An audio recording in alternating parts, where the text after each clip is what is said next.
Is Okay. the sound? I was wondering, is the sound okay because I'm in the middle of the space, the co-working space? Is Yeah, that okay? it's fine. It's perfectly fine. It actually Okay. it looks good. It's a nice natural setting. Well, first of all, I'd like to welcome you to Prep the Witness. Thank you for joining us. I'm very excited. I know we've been back and forth trying to lock this time down, so it's good to finally get us on the same page. And I've been looking forward to learning more about what you're doing with Connection. How do I pronounce that? Connection? If you, if you want to get the French accent, it's Konexio. Connexion. Oui, Yes, oui. Yeah. So definitely. anyway, I like to start with a quick introduction. Maybe you can just introduce yourself, tell us how you got started in this space and what exactly Connexion does. Sure. Um, First of all, yeah, thank you for welcoming me. Very excited to spend a few time with you today. Personally, on me, so my name is Fabian. I'm French. I'm a social entrepreneur. I'm based in Nairobi since last September, so for 6 months basically. And before, I've been working for 15 years in social entrepreneurship, Hmm. basically creating and scaling different model. Each time trying to mix social impact and business efficiency. So that's what I love to do, and especially to provide work integration solutions for marginalized communities.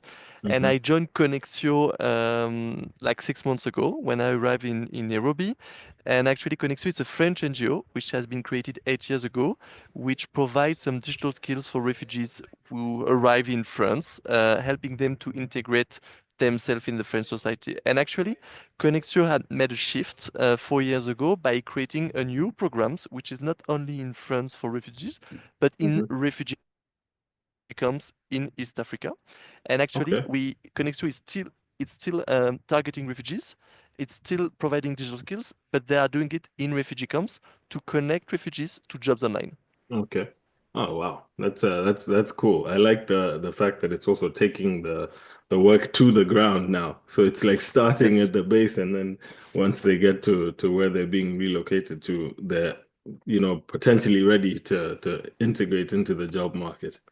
Yep. So you guys focus on you want to say building digital bridges. Focusing on like working with communities and this and upskilling them in their digital skills areas. What are some of the biggest barriers for digital inclusion in Africa? Like especially now that you're bringing the work to the ground, that you guys are facing, and how is Konexio trying to approach addressing these barriers effectively? Okay. I think they are that's a big Big question. question. You managed to put everything in the same sentence. So Yeah. let let me do step by step. Yeah. So first of all, what we do, we provide digital skills through trainings on the ground in refugee camps. So that was, I think, the first thing which was missing maybe 5 years ago. Hmm. People, they all have a smartphone, even in refugee camps. They know how to use WhatsApp and Snapchat, but they don't know how to use a computer. So what Konexio started, but we are like many organizations, we provide digital training programs for Hmm. people or in order to help them to access to jobs online. And the Yeah. first thing we did, which is the most obvious, is we connect the refugees to freelancing opportunities.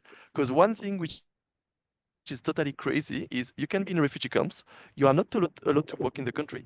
You are not allowed to work to go outside the refugee camp, but you can work as a freelancer. So that's totally crazy. And this is how we Yeah. started, like to connect the people by giving them the skills, providing them also some solutions to get a computer, and to connect them to freelancing platforms. So now Yeah. I come to your question. What is the biggest problem? The biggest problem right now is the demand, is how you connect effectively people to real opportunities. Because right now we have so many training refugees in camps, and there are Yeah. more and more solutions. So there are more and more people being trained with a lot of talents. But the tricky thing is how you connect them really on platforms, on job opportunities. And platforms, Yeah. that are those are basic freelancing businesses. So if they want to give jobs in Kenya or in Malawi today, they will do it. If they want to Yeah. outsource in Latin America or India, they will do it. they will do it. So freelancer are, don't have sustainable solutions. So what we are now doing is we are now starting like an activity model where we Hmm. contact companies in the US and in Europe to specifically outsource in refugee camps. So basically, we go to look for the demand. We don't wait for the demand to come to us. We sell and we are looking for demand, basically. Okay. No, that's actually cool because I like the fact that you're actually going out there to find these opportunities for the refugees. Now, is there like a spectrum of jobs that you see are kind of trending within these communities that tend to be like more applicable to refugees, or is it just a wide variety of things that they can participate in? Yeah, I think there are two ways to address the problem. First one is you can say, okay, I'm going to specialize on something very technical, and I will train the people to be the best and to compete on the worldwide market on one kind of skills. Let's Hmm. say they're going to be like Amazon Web Services expert. They will be Python developer. So you need to be very good at that. This is not the pathway we followed, Konexio Africa. I think Hmm. it's possible, huh? And people are, some of them are doing great jobs.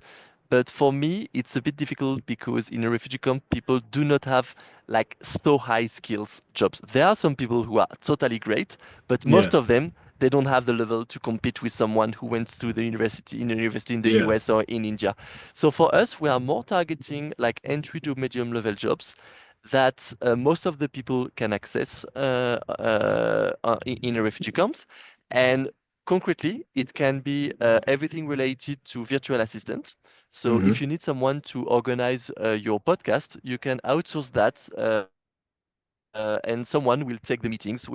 So it's quite basic, Yeah. but if you provide the soft skills and the digital literacy skills, then it works.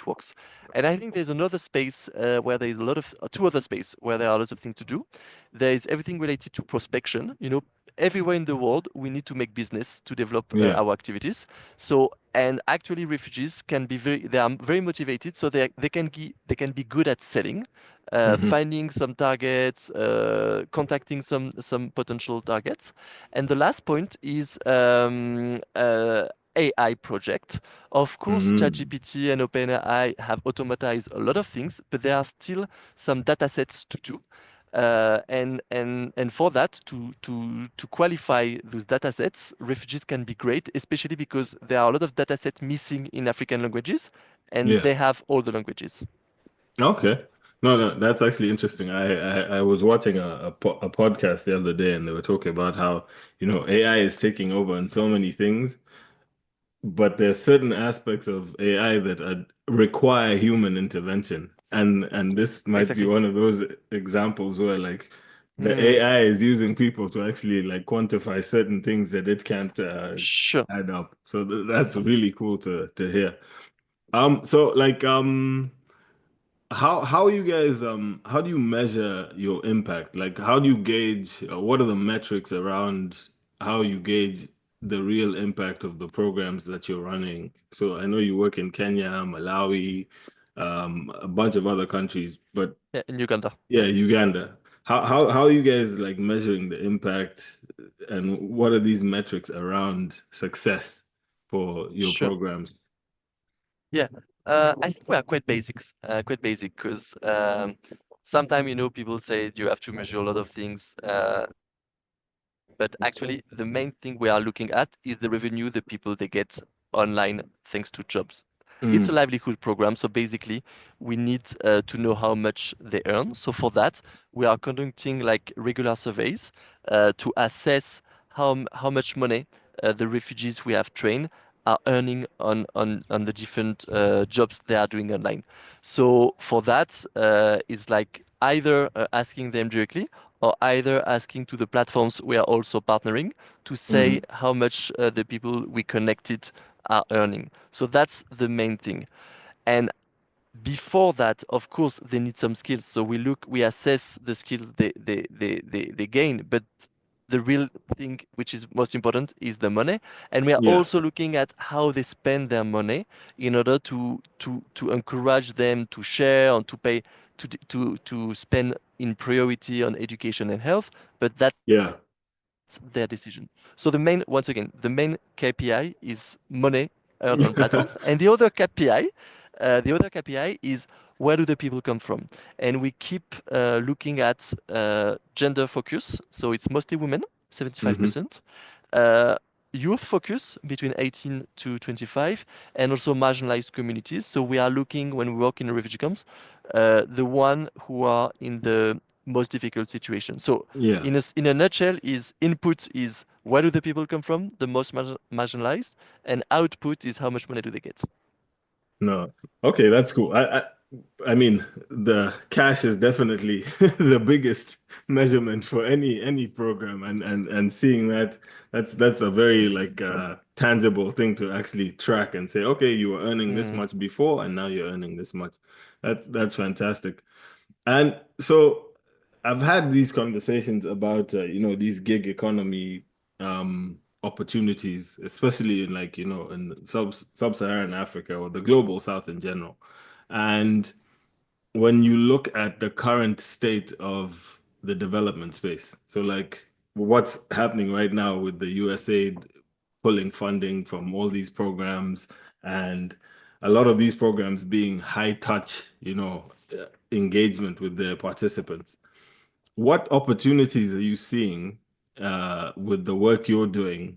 Because to like bridge these gaps where now we can utilize, technology to like address training. We can, upskill people from within the communities. We can share information much easier.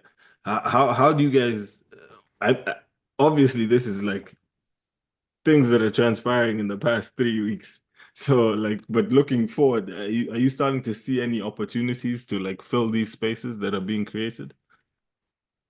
yeah, actually, I joined Konexio Africa like 6 months ago, and the first thing I was so surprised is the lack of sustainability for the people only Hmm. freelancing jobs, and the lack of sustainability for the organization. So USAID didn't started the freeze, but Hmm. I was already thinking, okay, we cannot continue like this. So what we Hmm. did, like last year, we started a strategic shift where we now sell services. That's what I explained. And the fact that we sell services, it's not only to provide sustainable jobs, but it's also to provide additional sources of revenue for us. So Yeah. it will take a lot of, not a lot of time, a bit of time. I think it will take 2 years just Hmm. to increase the sales part compared to the grants part. But Hmm. sales need to be the majority. And how we do that, we sell a service to an American or European company. We then pay the worker in the refugee camps, and there is a margin remaining. And thanks to Yeah. that margin, we keep it and we finance new training. So it's profitable inside a non-profit organization. So it's for me, it's a Yeah. win-win model. Yeah. But you have to find the customers, and for Yeah. that, the tricky point is we were about to receive some money from the US to set up a business development team, Yeah. which was necessary to make money, but we Yeah. don't have it right now. Oh man. Oh man. So it's a bit a struggle. The trickle down effect of this action is going to be felt for a long time. Of But course. I do like the idea of selling services, because I'm in full agreement that for development to actually work, there has to be a business case attached to it. You Exactly. can't simply rely on the goodwill of other people, because eventually, as you're seeing, goodwill will run out in some Of sectors, course. and people will be like, nope, we're not Mm. doing that anymore. So the concept of like selling these services to development partners is very good. And I think, yeah, technology is the best platform to do it. And if you can embed, training, like digital literacy as one of the core concepts to like make sure that people understand how to use it effectively, then you're on the right And, path, and I don't think you're and gonna struggle. yeah, and there's something a bit I don't know if it's funny or not, but the one who killed USAID is Elon Musk. And at the same time, this is the guy who brought Starlink everywhere in Africa. So you are in a refugee camp. Maybe you do not appreciate Elon Musk because of USAID, but at the same time, he's the one who bring connectivity everywhere. And I discovered refugee camp like 6 months ago, and I spent quite a few weeks in refugee camps, and everywhere you have the same quality of connection as you in the US, so you Yeah. can work from there. It's No, it's crazy. actually it's nearly yeah, I don't know if I want to go down that hole, that rabbit hole. But you have a point. You know, the efficiency of technology is yet to be tested in the Exactly. development space. But now we're in a situation where we're forced to look at it as the solution. Because before it was like, okay, it's an enabler. It can enable change and, providing people with quick access to information, training materials on different platforms like WhatsApp. But now you find that high touch engagement that has been the core element of development organizations is just extracted. So how do we now leverage this? So I do appreciate that the internet is available in places that we thought it would never be. But that brings me to another question. What about the cost of these services? So like, people having smartphones and having a laptop or a tablet is one thing, but the cost of data is pretty significant in particular in those three countries we're talking about, Kenya, Uganda, and Malawi. Um, how are you guys addressing that, especially as you're putting people in contact with the private sector to do actual work and they have deadlines, timelines to hit? You can't be like, hey, Yep. sorry, my internet's out. It's not a sufficient excuse anymore. So how are you guys Sure. addressing that issue? Yeah, that's a good question. And data, I come from France, and data are much more expensive compared to France. That's crazy. People have less money, but internet is more expensive. So Mm, that's just one thing. No, I think the only solution is to play collective and to be together, because mm, if you group some people at the same place, then you can get an internet connection and you don't pay like per unit, and you pay a monthly subscription. If you do that, it's not so expensive. In Kenya, like to get a monthly subscription, it's maybe $50 or $100 a month, depending on the bandwidth you are looking for. But mm. it works if you are like five or ten. If you are alone, you cannot pay for yourself, and if you pay like per unit, pay as you go, then it's impossible.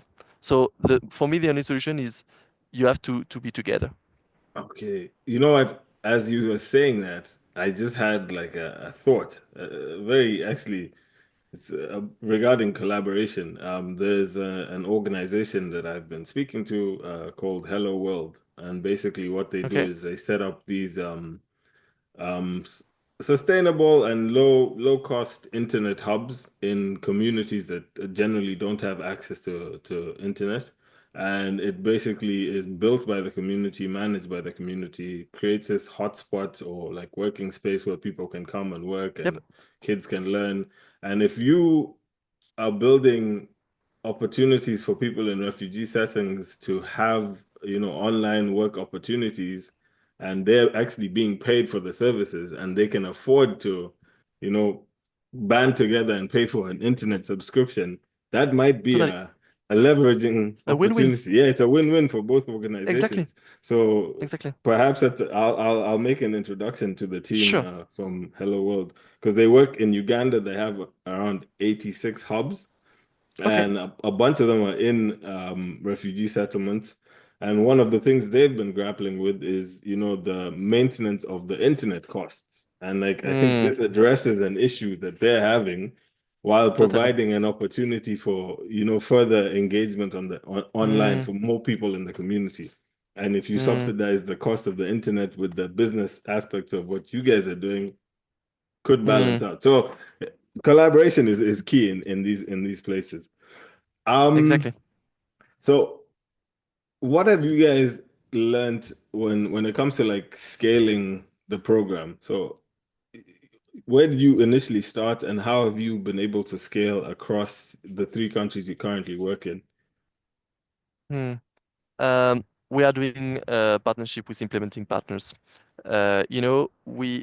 We admit we are good in specific expertise, but we are not good in managing an operational site. So we are working with the one who are doing the best operational work. So Hmm. that's the big NGO who are already in the refugee camp. let's say GRS, Jesuit Refugee Services, 10,000 employees all over the world, like in hundreds of refugee places. They are the best one, but they are not the best one at technical skills, at digital skills, and they are not necessarily the best one at livelihoods. And this is where we come. And Mm. it's somehow a joint venture, like in the business, Yeah, when two companies come together and develop a service together. So that's what we do. And it's so efficient. It's a bit more complicated rather than doing by yourself because you have like a human stuff, yeah, ego discussion. But at the same time, if you are on the same page, you can go very quickly. So that's the approach of Konexio to create some partnership with implementing yeah. partners. No, no. You see, everything you're saying just tracks well with the way I Mm, view this space. I'm like, mm, development work is development work, and they're really good at that. But sometimes it's like, okay, stay in your lane, but bring the people who are good at that thing to come and help with that exactly. thing. We can't Exactly. be, masters of all the trades. If we can't build technology, there are people who do that efficiently. Bring them on board, and it'll help like scale the work that you're doing. So I do appreciate that response and that And idea maybe, that you're doing. Yeah. yeah, maybe two quick things. I don't believe in like big NGO like Red Cross or IRC or whatever to shift on a business mindset. It's not their mindset. They look at emergency, at health, at education. It's too far from pure business. So you need to create some partnerships to shift step by step the culture. So that's one of my belief. And the other belief, I'm so impressed by all the refugee-led organization. I've met a lot of them, and they are so smart. So Yeah. if you manage to empower them, you can do great things with them. So what we do right now, what we call outsourcing or BPO services, we are not doing them by ourselves. We are working with some RLO on the ground. Yeah. So they are the one who provide the space, the talent, and we sell and we do the project management. So we do some partnership with them, and it's once again it's a win-win.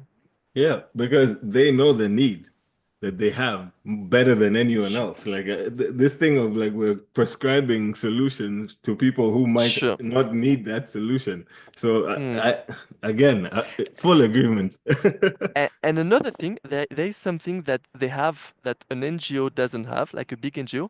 They have a very entrepreneurial mindset. They have the same mindset as startups in the US, in Yeah, California. You know, yeah, they they can sell you anything. They yeah, are so yeah. good. It's yes every time, and they find solution like they are very good. They iterate according to the situation they're in, and that's Exactly. that's actually a thing of resilient communities because they're so used to being, held down by certain things, they figure Yes, out how to make things work. So like exactly. the best solution is always like collaborative, engagement with the people Mm, from those communities, finding out what they need, and then working exactly. together to build towards that need. No, that's Exactly. great. Obviously, one question I have to ask about the work you're doing. So, like, I'm assuming you register all the people from the communities you're working with into some sort of database to create like a Yep. platform. What is how are you guys going about addressing, data security issues? So, like, what do you abide by country laws? Because you're based in France, I'm assuming that's CRDP, GRDP, GDPR. GDPR. Man, I've said it so many times, it's starting to sound like something else. Yeah. So, like, what is the data security policies and how are you passing that on to your participants, the people who are registering on your platform, to ensure that Okay. they're. We have two kinds of data. There is the data to follow up the impact of our Mhm. program, but then it's not so big and it's not so complicated. So we follow the basic rules of the country and the GDPR, but actually, we send some survey, they agree to answer to the survey, we receive the data, we keep them on a secure drive. So that's that's not very difficult. Where it starts to be difficult is now, because now we are outsourcing some services, or we are doing some services outsourced from Europe. And when you Mm. use the data from your customer in a refugee camp, I can tell you it's a bit tricky. So we are Okay. working on how to understand the GDPR restriction in Europe or the equivalent data law in the US in order to deliver a service which is fully compliant with the data protection. And that's Ah, tricky. And that if you don't is, solve that, you yeah, cannot make business. that is actually a very good point. I never actually thought about that. And First question of a customer is, what is your GDPR policy? And the yeah, first time I met the customer, I said, I don't know. I don't have one. And But now we have one. yeah, no, I had to do the GDPR training as I was setting up a platform on Mm, our work stuff, and we were taking it over from a European company. So everyone who's on the management team has to have the of course. GDPR certification. It's not a hard thing to do, Mm, but it's also no, like you have to be very aware of how you sure. use things, how you share it, and such. So no, Mm. it's good to know that that's something that you're following with. So, Yep. okay. Time, we're running out of time because I try and keep the episodes Sure. shorter. I used to have these 1 hour episodes, and everyone's like, I can't watch an episode. This is not Joe Rogan. What, looking ahead, what techniques, what technology, what kind of trends are you seeing as, the next steps for Connexion as you look at scale, as you look at the way the world is changing with AI, as you look at the current situation with development? What are your predictions or what are your things that you're trying to focus on to hone in on to help you guys spread your reach? We are totally impacted by technology Mhm. because technology is everywhere in our program. Is the skills we provide, is the tool we need to deliver some services. So on one hand, I see the connectivity is going to improve and better, and hopefully the cost will also reduce. So it's going to be the same cost to work from a refugee camp rather to work from New York. Hmm. So that's for me one trend which will come, and it's a clear benefit for us. The biggest issue for us for technology is, and I don't have the answer, is how it will impact the service the people are doing from the refugee camp. Mm. Because some of the jobs will be automated, but there will still be some humanizer or needs, and there will still be some jobs where technology cannot replace humans. Yeah.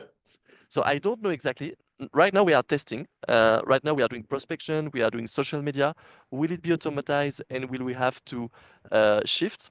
I think yes. Hmm. So my point of view is we have 2 years in front of us, Yeah. and next year we have to imagine the new service for the year after, and it's going to be like this. It's moving so Yeah. fast, so you cannot say I will do that for 5 years. You have to Yeah. do it for 1 year, and then you move forward. And I think the solution is to get like strong partnership with your customer and Hmm. to adapt your business to your customer, basically. No, I like that. I like that's a well-rounded answer because it touches on everything that we've talked about. Collaborative Mm, partnerships and adapting and iterating to the changes that are coming. And then you don't in have the the choice. yeah, in this tech space, if you think about 2021 to now, it's unbelievable how far we've come. This is the future Totally. we used to think Mm, about as kids, like, there'll be robots mm, and the movies. It's literally happening in front of us. So it's totally. it's, it's good to see. But yeah, I think that's been very insightful. I'm so glad we did get to connect, and I cannot wait to share this with my limited audience. But hopefully, this is gonna be something that leads to engagement with other partners that we work with on the ground, and I already see a few Great. opportunities. But yeah, thank you Cool. so much for taking the time Thank you, and Eric. enjoy that sunny day. Us guys, it's raining and gloomy out here. Yeah. Thank you. Have a good one, man. Yeah, you too. Bye bye. Bye.